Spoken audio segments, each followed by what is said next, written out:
السلام عليكم ورحمة الله وبركاته. إن شاء الله نراجع النهاردة على الدرس الثاني حساب مثلثات، على الدرس الثاني استاتيكا إن شاء الله. تانية ثانوي استاتيكا الدرس الثاني اللي هو تحليل قوة القوتين. بيبقى عندنا يا ولاد قوة نحللها القوتين، قوة هنا وقوة هنا. طيب المحصلة اللي بتبقى ما بينهم، يعني دي كده هي اللي بنحللها القوتين. يعني بقول لك حل القوة هي بتبقى دي اللي بنحللها، هي اللي ما بينهم. يعني انا لو هحلل مثلا قوة 5 هحلل قوة مقدارها 5 الى قف 1 وقف 2. اعمل ايه يا استاذ؟ ال5 تبقى ما بينهم هنا كده، وهنا قف 1 وهنا قف 2. طبعا مش شرط يبقى كده، ممكن يبقى ايه منفرجة. المهم ان ال5 ما بينهم.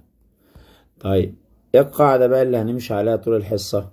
بص يا حبايبي، قاعدة سهلة وبسيطة ودرس سهل وبسيط خالص ان شاء الله. بص يا سيدي، هنقول له قف 1 على جا الزاوية اللي ما بين دول، اللي ما بين دول اسمها ايه؟ هي 2. وبعدين هقول له قف 2 على جا الزاوية اللي ما بين دول هي 1. وبعدين هقول له المحصلة على جا الزاوية اللي ما بين دول اللي هي ها 1 زائد ها 2. تاني قول القانون معايا. لو قلنا قف 1 على جا ايه؟ تقول لي على جاها 2. ولو قلنا قف 2 يبقى على جاها 1. ولو قلنا المحصلة يبقى على جاها 1 زائد ها 2. وتعالى نشوف شوية مسائل على القاعدة الأولى دي الأول. أول رسمة رسم لك الرسمة دي كده، وبقول لك أنا عايز قف 2. يقول لك هات لي قف 2. هقول له عينيا. واحدة واحدة بقى وركز معايا. هنعمل 3 شرط كسر ونشتغل. قف 1 طبعا دي زاوية 90 لو أنت واخد بالك، قايمة. قف 1 على جا 90 وقف 2 على جا 60. طب وال10 على جا كام يا محترم؟ على جا 150. واي حاجة يطلبها سهلة بقى. لو عايز قف 2 يبقى 10 في جا 60 على جا 150. لو عايز قف 1 يبقى 10 في جا 90 على جا 150. ويبقى احسب بالآلة الحاسبة زيه بالظبط. برضو هنا بيقول لك انا عايز ايه؟ قف 2. اقول له حاضر. لو احنا قلنا قف 1 على جا كام يا ولاه؟ على جا 90 شطار. ولو قلنا قف 2 على جا 30. ولو قلنا 12 يبقى على جا 120. هاتولي يلا قف 2 12 في جا 30 على جا 120. طب هاتولي قف 1 12 في جا 90 على جا 120 واحسب بآلتك الحاسب زيها بالظبط. هتقول لي ايه؟ قف 1 على جا 30 هيساوي قف 2 على جا 45 هيساوي 12 على جا 75. الراجل عايز مين؟ عايز قف 1. اقول له حاضر. قف 1 ده بيساوي ايه يا باشا؟ قف 1 دي بتساوي 12 في جا 30 على جا 75. واحسبها يا سيدي. تعالى نحسبها بالآلة الحاسبة. 12 ساين 30 على ساين 75 طلعت 6.2. طلعت 6.2. دور بقى في اختياراتك على 6.2. طيب ثانية واحدة، احنا هندور في الاختيارات عندنا على 6.2. هتجرب تحسب دول وتشوف مين اللي يطلع لك 6.2. طيب بص يا سيدي، او ممكن في حل تاني. 12 جا 30 ده ولا 6. 12 في ساين 30 دي بكام؟ 6. 6 على جا 75. دلوقتي الجا 75 دي مش الجا مقلوب القطع؟ الجا مقلوب القطع. فانت بدل ما تقسم على الجا هتضرب في القطع. يبقى انا كده هضرب في قطع 75. يبقى الناتج 6 قطع 75. طيب نشوف ده يا سيدي. بيقول لي انا عايز قف 1 زائد قف 2. هقول له حاضر. قف 2 دي على جا كام؟ على جا 30. وده دي قف 1 يا ولا اسف، دي قف 1. طب قف 2 على جا كام؟ على جا 90. طب 50 على جا كام؟ 120. والباقي سهل تقدر تجيبه. طب تعالى هنا بس اقرا. هو قال لك قاف واحد بستة جذر اتنين، ده بستة جذر اتنين. طيب عايز قاف. انا قلت لك مرة زمان طبعا دي كلها كام؟ 90. دي كلها كده 90، وعامل لك هنا نجمة وهنا نجمة، يعني الواحدة بكام؟ 45. بص يا عسل، لو الزاوية دي قد الزاوية دي يبقى القوتين قد بعض، بس ما علينا. قدر اللي انت حمار وما تعرفش المعلومة دي، اشتغل عادي خالص. هتقول لي ايه يا استاذ؟ هتقول لي والله 6 جذر 2 على جا 45، وهتقول لي قاف 2 على جا 45، وهتقول قاف على جا كام؟ 90. هو الراجل عايز مين اصلا يا عسل؟ عايز قاف. تقدر تجيب لي قاف؟ اقدر اجيب لك قاف. ايه في ايه على ايه؟ 6 جذر 2 في جا 90 على جا 45، وبحسب بآلتك الحاسبة مع بعض. طيب تعالى هنا، يقول لك حللت القوة التي مقدارها 100. ماشي، حللت. خلي بالك الناس اللي مش واخدة بالها، هو عامل نوع علامة زاوية قايمة طبعا عشان انا مصور بس الصور فتلاقيها مش واضحة، وعامل نوع 60. يعني دي كلها 90، حضرتك واخد 60 يبقى دي كام؟ 30. واعتقد الدنيا سهلة وبسيطة يا جماعة خالص. قاف واحد على جا 30، وقاف 2 على جا 60، والمية على جا 90، واعمل مقصات مع نفسك. هو عايز قاف واحد وقاف 2، يبقى هاتله قاف واحد وقاف 2 مع نفسك. طيب تعالى هنا ركز بقى في اللي اقوله. بيقول لك قوة مقدارها 20 تعمل في اتجاه 30 شمال الشرق اهي، لو انتوا شايفينها. ماشي. تم تحليلها لمركبتين ايه يابا؟ متعامدتين، يعني القوتين اللي هيتحللوا بينهم زاوية قايمة. عايز مركبتها في اتجاه الشمال. طيب هو قال لك هما متعامدين، هي هحللها لمركبتين مالهم يا حبيبي؟ متعامدين، يعني بينهم زاوية كام؟ 90. وقال لك انا عايز اللي في اتجاه الايه؟ الشمال. قال لك في واحدة فيهم في الشمال. طيب يبقى التانية اكيد في الشرق. ليه يا محترم؟ لان كده بيكون بينهم كام؟ 90. طيب دي كلها احنا اتفقنا انها 90، انت معاك الزاوية دي ب30 يبقى دي كام؟ 60. هتسمي دي قاف واحد وهتسمي دي قاف 2. هو عايز اللي فين يابا؟ عايز اللي في اتجاه الايه؟ الشمال. اللي في اتجاه الشمال يعني عايز قاف واحد. يلا اشتغل. هتقول له والله قاف 2 على جا 60، وقاف واحد على جا 30، وال20 على جا كل ده يعني على جا 90. هو عايز قاف واحد، يبقى 20 في جا 30 على جا 90 يطلع 10. تاني المسألة دي تاني وركزوا معايا. بقول لك قوة مقدارها كام؟ 20 تعمل في اتجاه 30 شمال الشرق. 20 ماشي. وبعدين او عادي يا عم. تم تحليلها لمركبتين مالهم يا حبيبي؟ متعامدتين، يعني بينهم زاوية كام؟ بينهم زاوية ايه؟ 90. ماشي. فإن مقدار مركباتها في اتجاه الشمال، يعني بيقول لك في واحدة في اتجاه الايه؟ الشمال، هنسميها قاف واحد. طب التانية حطها فين؟ قال لك يا حبيبي اللي في اتجاه الشمال دي والتانية متعامدين، يعني بينهم زاوية 90. ينفع اعملها هنا؟ ايوه لازم انا اعملها هنا. بينهم زاوية 90.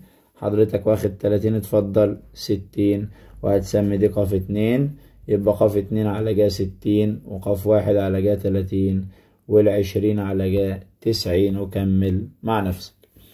طيب تعال نشوف دي. بيقول لك حللت قوة مقدارها 20 جذر 2 اهي. 20 جذر 2 ماشي. حللها القوتين. تعمل في اتجاه الشمال الغربي. تعمل في اتجاه كده، تعمل في اتجاه الشمال الغربي، يعني دي كده فيها في الشمال الغرب. فعلا هي في الشمال الغربي، بس الاتنين فيهم ألف ولام. عارف يعني ايه الاتنين فيهم ألف ولام؟ يعني كل زاوية من دول بكام؟ 45. طيب إلى مركبتين، واحدة فيهم اسمها قاف واحد والتانية قاف 2. وبعدين يا أستاذ اقرا كده. واحدة نحو الشمال الشرقي اللي هي قاف واحد. قاف واحد دي ناحية الشمال الشرقي، والاتنين فيهم ألف ولام، يبقى كل زاوية كام؟ 45.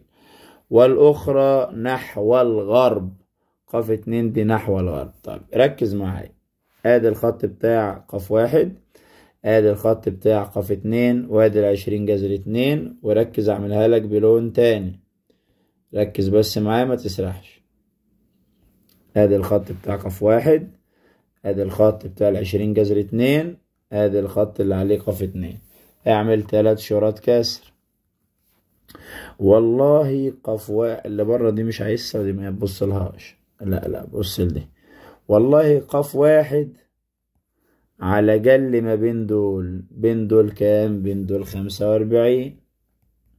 والله قاف 2 على جل ما بين دول، بينهم 45 و45 يعني 90. والله 20 جذر 2 على اللي ما بين دولت يعني على جا 135. واعمل مقص مع نفسك. طيب انت اللي هترسم المرة دي، هو بيتكلم عن شرق وشمال وحوارات. ارسم يا حبيب. رسمت اهو بجهز. ادي الشمال وادي الجنوب وادي الشرق وادي الغرب. في قوة 4 جذر 2 تعمل في الشرق، 4 جذر 2 في الشرق. تم تحليلها لمركبتين، خلي بالك حللناها لمركبتين متعامدتين يعني بينهم كام؟ 90. عايز مركبته في اتجاه ايه يابا؟ الشمال الشرقي. يعني بيقول لك واحدة في الشمال الشرقي، شد خط بين الشمال الشرقي، سمي دي قاف 1 وكل زاوية بينهم كام؟ 45. خلي بالك هو الاتنين كانوا مالهم؟ متعامدين. واحدة هنا وديت القوة اللي محللينها. متعامدين يعني التانية لازم تبقى اهو، ولازم اندهي تبقى ب45، عشان كده القوتين يكونوا مالهم؟ متعامدين. يلا اشتغل. هتقول لي قاف 1 على جا 45، هتقول لي قاف 2 على جا 45، هتقول لي 4 جذر 2 على جا 90. واعمل مقص مع حالك يا حبيبي. تعالى المثال ده بيقول لك عايز مين؟ عايز قاف 2. هقول له حاضر. ده يا حبيبي افقي وده رأسي، واضحة خالص، بيبقى بينهم زاوية كام؟ 90. طب دي زاوية ايه؟ زاوية مستقيمة، والمستقيمة بكام؟ 180. حضرتك معاك 30 ومعاك 90 يعني معاك 120. من 180 اتفضل 60. يبقى تاني كده احنا اتفقنا ان دي 90 ودي 60. في قوة عندك هي مكتوب عليها قاف 1، وفي قوة هي مكتوب عليها قاف 2، وفي هنا وزن كام؟ 75.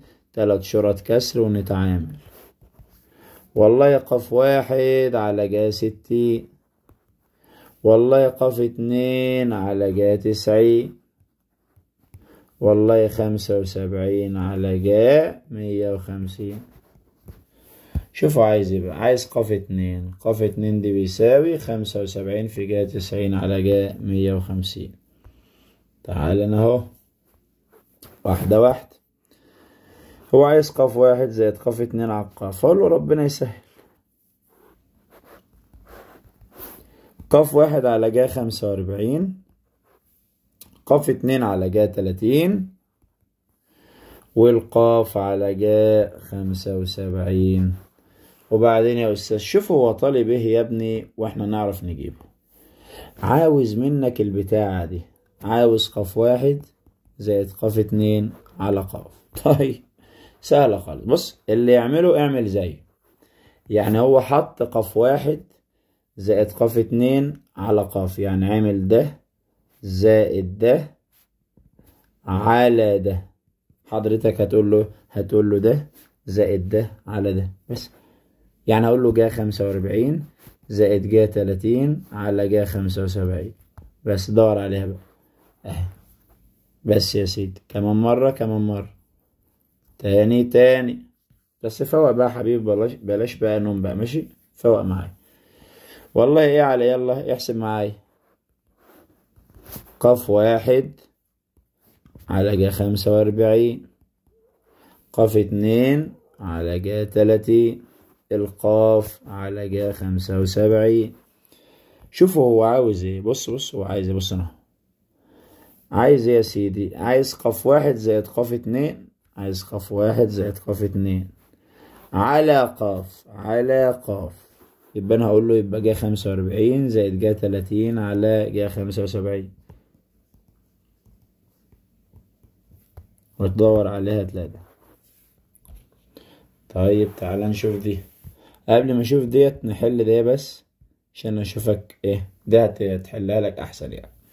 ركز معايا يا حبيبي، ده شكل سداسي. لازم تعرف ان زوايا الشكل السداسي كلها 120. السداسي المنتظم طبعا مش اي سداسي، اي سداسي منتظم جميع زواياه كام؟ 120. كل زاوية من زوايا ولا 120. لو وصلت دي كده خدت 30، وصلت اللي بعدها خدت 30، وصلت اللي بعدها خدت 30 و30 كده، تلاقي ده همت كلهم 120. ماشي، يعني اول خط بوصله بيديني كام؟ 30. طبعا هي كلها ايه؟ 120. لو معاك 30 اتفضل 90. تعال نشوف مسألتنا وركز معاي. ده سداسي منتظم، عايز منك في الاخر قاف واحد الى قاف اتنين. اقول له حاضر. احنا اتفقنا ان اول خط بوصله بيديني 30. اتفضل كمل 120، اتفضل 90، اشتغل يلا. عندك 3 قوة اهم. يلا قاف واحد على جا كام يا محترم؟ 90. قاف اتنين على جا كام يا محترم؟ 30. 15 على جا 120. هو عايز ايه؟ عايز قاف واحد الى قاف اتنين. طب ما تجيب قاف واحد، هاتلي قاف واحد. يبقى 15 في جا 90 على جا 30 واحسبها. هات قاف اتنين، يبقى 15 في جا 30 على جا 120 واحسبها. هو عايز قاف واحد الى قاف اتنين، يعني قاف واحد على قاف اتنين، يبقى هاتهم واحسبها. هنسيب دي دلوقتي دقيقة بس، نرجع لمسألة السداسي المنتظم تاني. بقول لك ألف باء ج د هاء واو سداسي منتظم. ارسم سداسي منتظم وبعدين نتفاهم. ألف باء ج د هاء واو. بقول لك أثرت قوة 20 في اتجاه ألف د. 20 في اتجاه ألف د. عايز مركبتي القوة في اتجاه ألف ج وألف واو. عايز يعرف ألف ج هيكون بكام؟ هنسمي نوقف واحد. وعايز يعرف ألف واو هيكون بكام؟ هنسمي نوقف اتنين. خليك معايا يا حبيبي، الزاوية دي كلها 120. أول خط يديك 30، تاني خط 30. ده مش تالت خط، تالت خط المفروض اهو، فالمفروض دي 30 ودي 30، بس هو مش حاطط تالت خط، فده كلها تبقى كام؟ 60. عندك قوة اهي، عندك قوة ب20 اهي، عندك قاف واحد اهي. ويلا بص معايا، والله قاف واحد على جا 60، قاف اتنين على جا 30، وال20 على جا 90، وبعمل مقص براحتك. اقعد سنة اعمل مقص. طيب يا عم يلا تعال نشوف دي دلوقتي. وعايز قاف واحد على قاف اتنين. ماشي، اللي انا اعرفه القانون هقوله. قاف واحد على جا هاء اتنين، قاف اتنين على جا هاء واحد، المحصلة على جا هاء واحد زائد هاء اتنين. طيب تعال نشوف هو عايز ايه على ايه. عايز قاف واحد على قاف اتنين. يا حبيبي لما يعوز قاف واحد على قاف اتنين اقسم ده على ده اهو، قلده. هو عايز ده على ده، هتقول له ايه؟ جا هاء اتنين على جا هاء واحد اهي. طيب شوف غيره. مسائل وضع جسم وزنه والكلام ده سيبها دلوقتي. بقول لك قاطرة تجر سيارة بقوة 1200 نيوتن. حلو. يراد استبدال القاطرة بقاطرتين عند باء وجيم. قاطرة عند باء اهي، وقاطرة عند جيم اهي، متصلين بحبلين مثبتين بحبلين. حبل يابا يعني فينا هو شين واحد وفينا هو ايه؟ شين اتنين. وكان قياس الزاوية بين الحبلين 90. الزاوية من الحبل ده وده كلها 90، واخد 60. اتفضل 30. اكيد عايز الشد في الحبلين.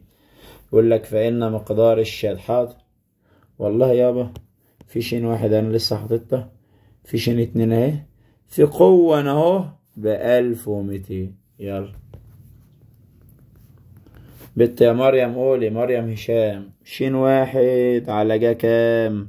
على جا 30. شين 2 على جا 60. وال1200 على جا 90. واحسب مع نفسك يطلع زي ما يطلع. هنا راسم نفس الرسم بس هو كاتب لك نو بس مش واضحة. كاتب انا بقول لك كاتب شين واحد وكاتب نو شين 2. يلا يا عم اشتغل. عندك خط اهو شين واحد، خط اهو بشين 2 وخط ب6000. يلا هتقول لي يلا سمعني يا ابني. شين واحد دي على جا كام؟ على جا 30. طب شين 2 على جا كام؟ على جا 45. طب ال6000 على جا كام؟ على جا 75. تعرف تجيب شين 2؟ اعرف.